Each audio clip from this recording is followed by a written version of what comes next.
नमस्कार, सुहानीत किचनमध्ये आपले स्वागत आहे। आज आपण पाहणार आहोत जेवणाची चव वाढवणारी चटपटीत अशी कांद्याची कापे।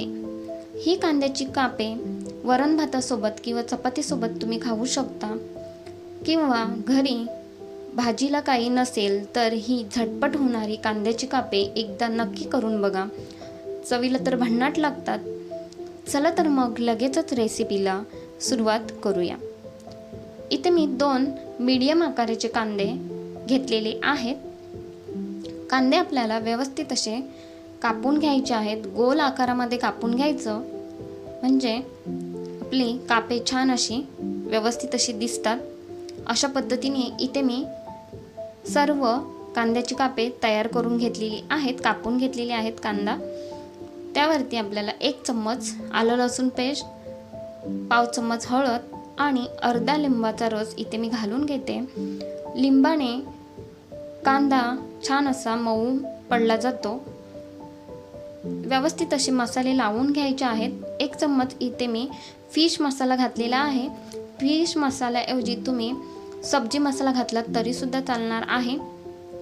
1 चम्मच तिखट घालून घेते आणि व्यवस्थित असे मसाले आपल्या कांद्याच्या कापांना चोळून लावून घ्यायचे आहेत। चवीनुसार मीठ घालून घेते। मीठ घातल्यानंतर सुद्धा व्यवस्थित असं हे कांद्याच्या कापांना लावून घ्यायचं आहे। मीठ शेवटी घालायचं। मीठ घातल्याने पाणी सुटतं, त्यामुळे मीठ शेवटी घालायचं आहे।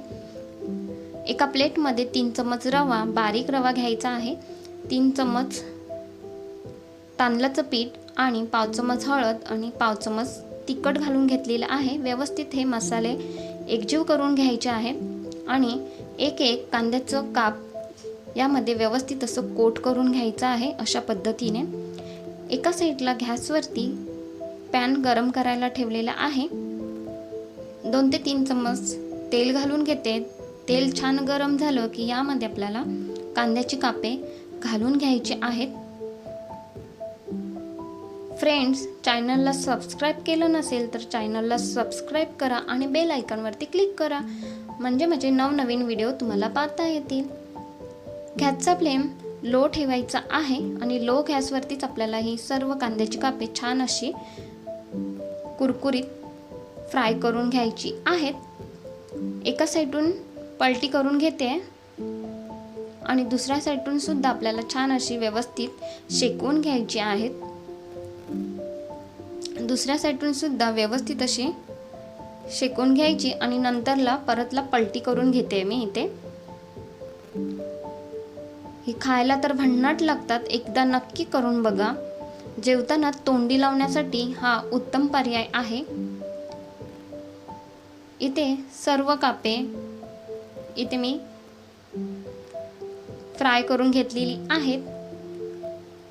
मस्त अशी दिसत आहेत ही कापे। चवीला तर ही कापे भन्नाट लागतात। वरण भातासोबत ही कापे नक्की करून बघा आणि रेसिपी आवडली असेल तर नक्की लाईक करा, शेअर करा आणि सुहानीत किचनला सबस्क्राईब करायला विसरू नका। धन्यवाद।